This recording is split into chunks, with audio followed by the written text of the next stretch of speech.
for our energy oracle forecast for the week. We are taking a look ahead to see what kind of energetic weather we can look forward to for the next 7 days. See what kind of conditions we will be living and moving and having our being in. So it'll give us sort of the general energetic weather. And tomorrow for our anchor message, we'll go in a little bit deeper and figure out what kind of lessons we'll be working with this week. So our first card out is death. Yay, we love this always. Which makes sense because isn't this coming week, I'm thinking Passover's coming because isn't Passover right before Easter, and then Easter's the 9th, which I need to prepare for these both because I'm celebrating Passover. Maybe Passover's on the new moon, that might line up, or the full moon because it's coming up. I don't know. I need to figure out all of these holidays. However, they all have to do with death, with the death of long-held patterns, addictions, the things that held dominion over you. When the Israelites left Egypt, that's about breaking free from slavery, anything that holds power over you. The tricks of the ego, the falsehoods, the lies, the fears, living up to toxic expectations of society, living in the grips of addiction or codependency, abusive relationships, terrible relationship cycles or behavioral patterns, or even, overcoming,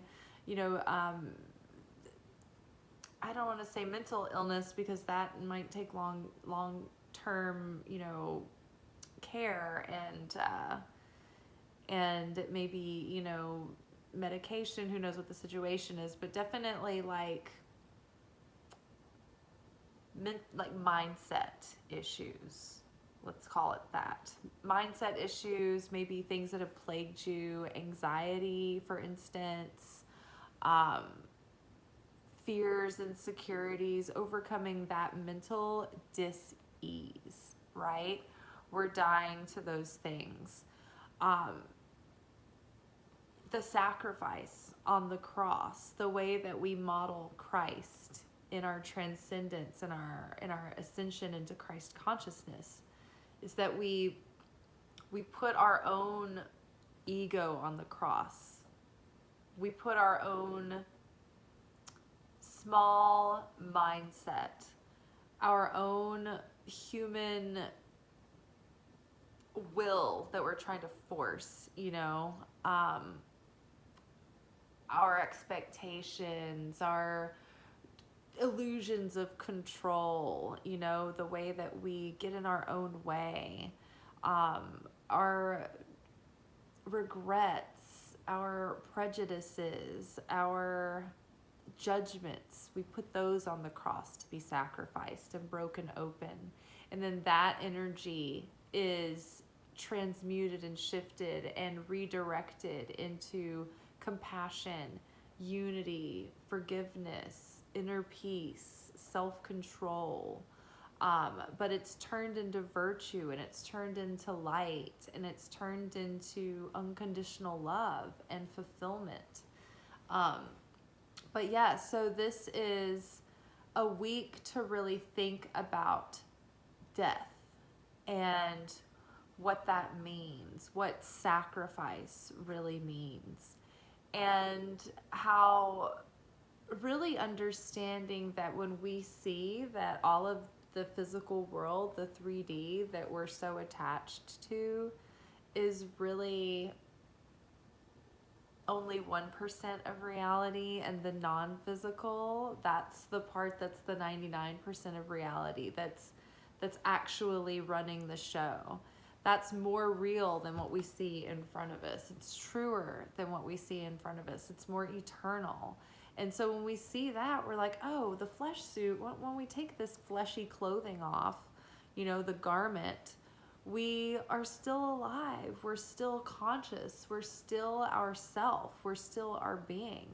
And in that way, we transcend death, and we transcend the fear of death, because we know it's only an illusion. We know death isn't really happening. We're just taking off one garment, right? And going without it. You know, when Adam and Eve were naked in the garden, it was actually that they were in a non-physical state in the upper realms, in a state of perfection, where there was no separation from the light. There wasn't a veil in the way, and there was no need for correction yet. So there was no physical world here, so to speak. We were like spirits in the spirit world. It was when we had the fall of consciousness that we separated from the pure union with the light, the full union of the light, that we had to come into the physical realm and go through a process of soul correction, because then we knew the difference between pleasure and pain. It wasn't all one experience of fulfillment anymore, right? There was contrast. And so we had to come here to be able to transmute that darkness into light, and it can only be done in the physical. And so that's what it meant when Adam and Eve put clothes on. They had to put on the flesh to come here and toil and labor, right? And do the work of the soul correction in order to reintegrate the fragmented parts of the consciousness, right? That had been put asunder in every direction. You know, when we talk about those soul fragments, it's these pieces of our consciousness that get broken and left in these places over time when we have these traumatic experiences, or when we leave pieces of our heart, you know, here and there. It's like we have to pull them all together. But before the separation of the consciousness, it's like we were all in perfection, in a state of union and bliss, and there was no death and birth. It was just beingness. But in the physical world, there is death. But when we understand that it's only the physical that dies, that it's only the temporary that's ever dying anyway, then yeah, we know that death is only an illusion. And then those who have ascended all the way to Christ consciousness, like, was it Enoch and Elijah? They got to ascend. They didn't even need to die. It wasn't even necessary. They just understood how to be like, okay, well, I no longer have any work to be done in the physical. I have done the soul correction, and I've come to the completion of that, and now I can just walk out of here. There's no need to die. Like, it would be silly. It's like taking a nap or whatever. All right, so death is in the air this week. The death angel came over to take the firstborn of all of the people living in Egypt under the Pharaoh, and that was something that goes on this week. And yeah, it's just like, what are we allowing to die away? What are we giving up gladly, so that we can walk away and be freed and go into the land of milk and honey, that land of fulfillment. All right, what else do we need to know for the week? Ooh, little jumper there. Oh, gluttony. Okay, be careful not to. It's so funny because I've given up sweets for Lent, but in the meantime, I've been like buying every Easter candy, just waiting for the big Easter binge, and I keep talking about it. But yeah, watch out for gluttony this week.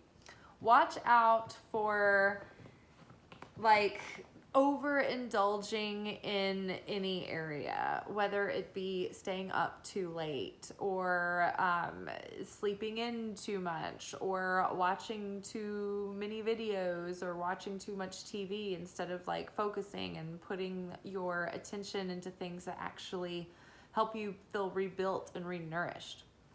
I know for myself, we've been like super busy at work, and so I've been tired, and that's when like I kind of slip a little bit on my routines that actually end up making me feel more fulfilled and more energetic.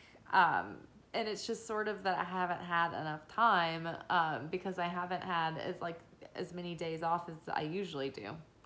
And so I've just been really tired, but I've been really missing those routines. And it's like the more you sort of like lean into feeling tired, and then like, oh, I need my rest, I'm feeling tired, it's like you get more and more sluggish and more lethargic. So watch out for that.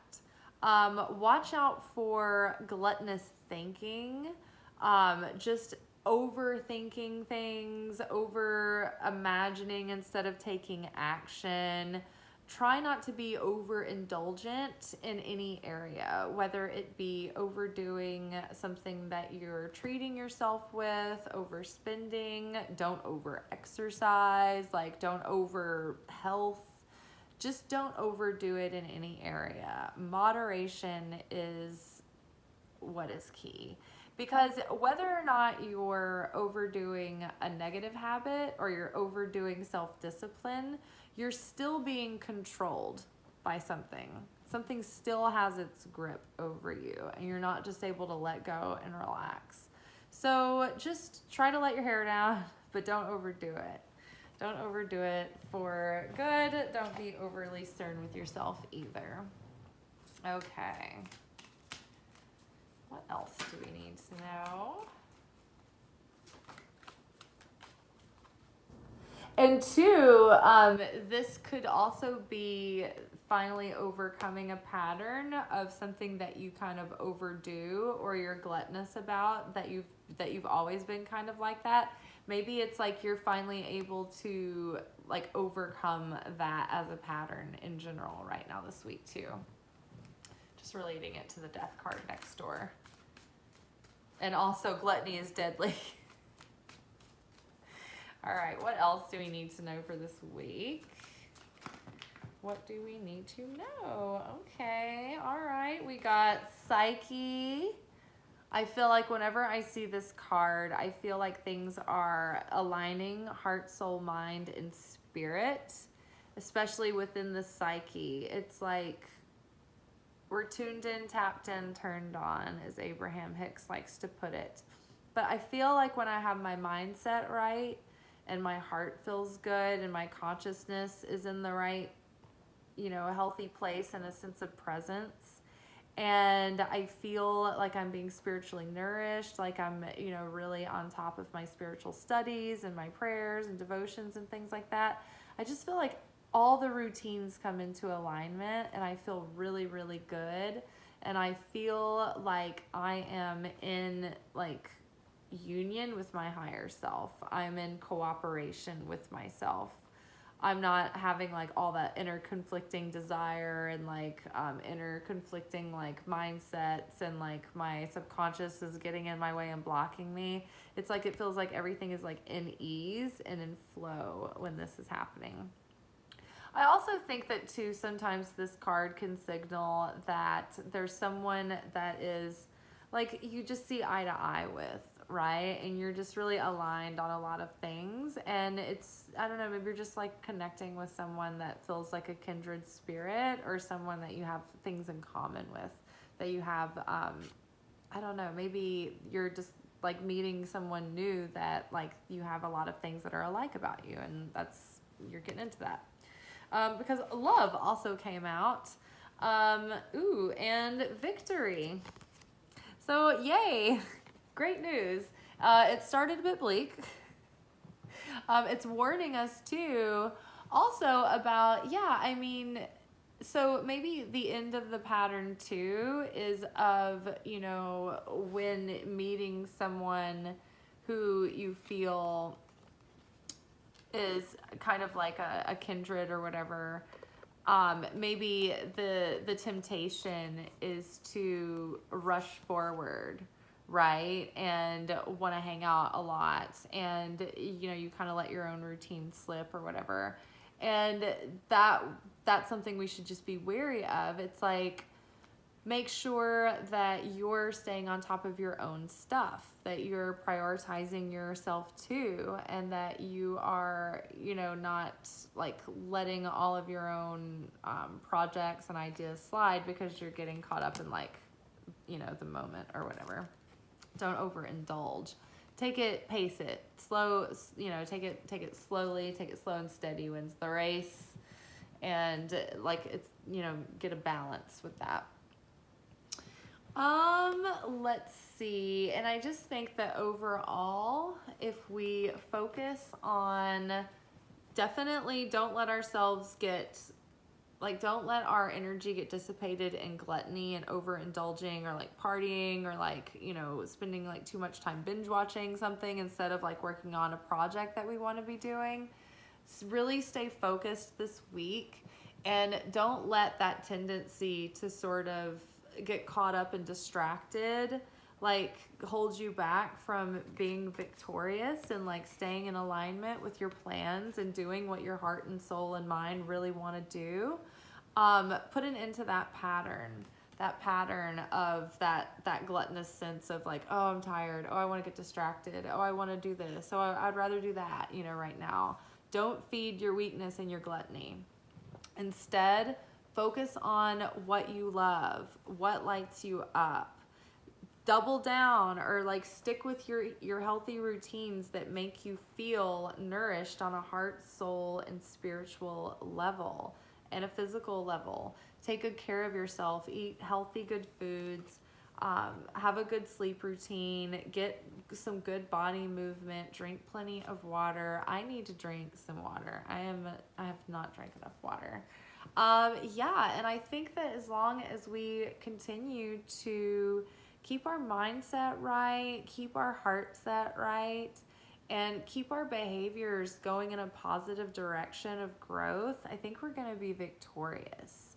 But yeah, we are just getting into the end of just breaking long-held patterns.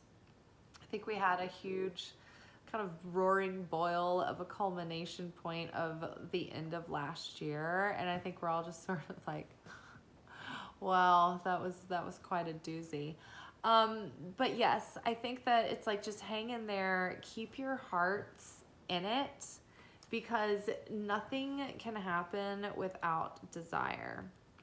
It's funny, I've been working on, or I started working on the second draft of Straightforward Oracle, you guys. Like, I finished the handwritten first draft of all the cards, and now I'm going in and typing them and, kind of elaborating a little bit on, what the booklet will have and what we'll say. But today I was working on Creation Phase 1. That was the card I decided to work on first. And I was called out to myself when I was working on Creation Phase 1, because I was reminded that out of the creation phases of manifestation that we learned about in Kabbalah, there's 4 phases of creation. And creation phase 1 is like getting a good idea and being like, oh, that'd be great. Oh, that'd be cool. But then you're not really making the effort to make it happen at that moment. Or if somebody like gives you something that you didn't really ask for or want, and even though it might be something great, it's just like, well, thank you, that's nice, but like, I'm not really, like, I wasn't like, oh, I want that thing. So it's basically having a passive desire is part of it, and I don't want to get into the whole thing. But I was like, oh, I need to get, really focused, because I've just been tired and I'm letting my energies kind of dissipated. And I wanted to sort of just like veg out before work, but I was like, you know what? No, I need to get focused and I need to work on this deck. And I love that the first card I started working on was reminding me like, hey, you can feel like you're in creation phase 3, where like you've been putting in all this work and nothing's happening. But if you don't keep your butt moving with a fire under it, you can easily slip back into stage 1 again. And I felt myself kind of in that creation phase 1 today, where I was like, oh, I wasn't really putting in the effort. I was just having like a passive desire. And so in manifestation, It's the desire that is like the thing that really is the fuel for bringing and calling in what you want for yourself. So, you know, you can't really pull something in and manifest something if you're not willing to make the effort. We call that building the vessel, right?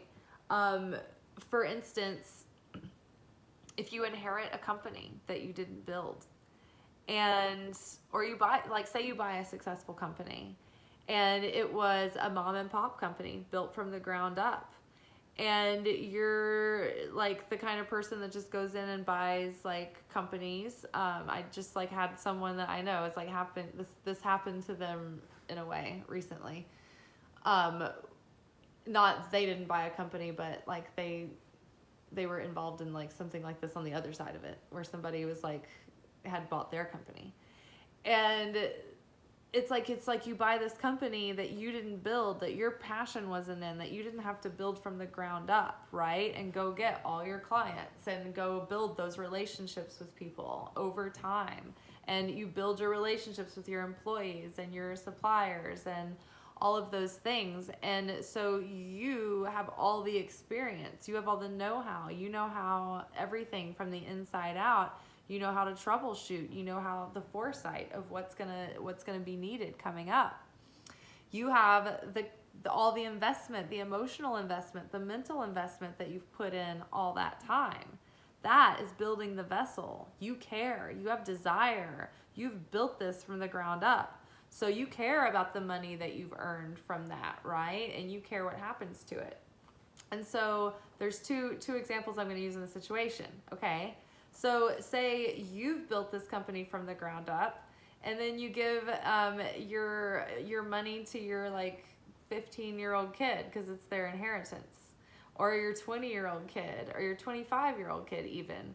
And suddenly your 25-year-old kid has a couple of $1 million and they didn't earn it and they don't really appreciate it. What's going to happen to them? They're going to turn into an asshole. They're going to probably have addiction. They're going to blow the money because they didn't earn it. So they are going to squander it. It doesn't mean anything to them. They didn't have the responsibility to know how to manage and handle that money and to know how to use it and grow it, right? So that's one example of like, I got off on a tangent, but we talk about building the vessel all the time, and it can kind of be like a vague term. So when I think about a good way to explain it, I like explaining it more. And so another example of a situation where you can't hold the manifestation, it doesn't really come into fulfillment, or it does, but you're not fulfilled in it, is, for instance, buying that said company that was built from the ground up by mom and pop, right? So you buy the company and you think it's just going to be its own success and it's just going to run itself, and all you have to do is have everybody like run it for you, and you just kind of check in and see what the numbers are doing.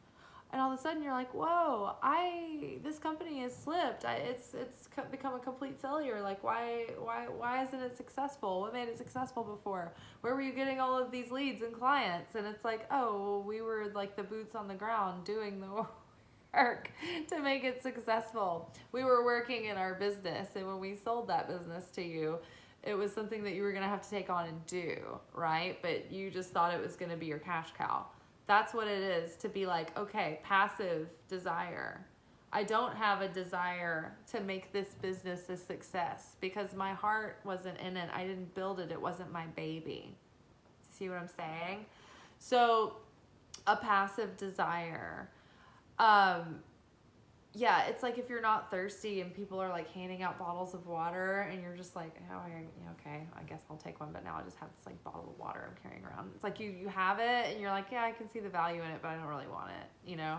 So you're not willing to do the work.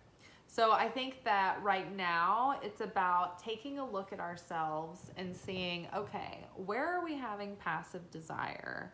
Where are we sleeping on our dreams? Where have we gotten tired and we just need like a breather, but then we need to like get back on it and like really get a routine and a plan in action and like start like putting pedal to the metal. Where do we need to tighten up? Where do we need to get into alignment, right? What is out of alignment needs to get back in, because We're on the verge of eclipse season again, where everything's going to get topsy-turvy and chaotic. And it's not a good time to like begin things in eclipse season. So it's better for you to be in alignment now and get a lot of work and effort and intention set and seeds planted now, so that come eclipse season, you're not trying to get something started in the middle of energetic chaos, energetic hurricanes. All right, you guys. Well, I think that we've covered everything for today. We had death. So think about that in the Passover season, in the Easter season of the crucifixion and the resurrection. We have careful for gluttony this week, so we're putting an end to those patterns, those gluttonous patterns, those slothful or lazy patterns that are holding us back from really aligning our heart, mind, soul, and strength and our actions with what really lights up our heart, with where our heart is calling us, and with what we love.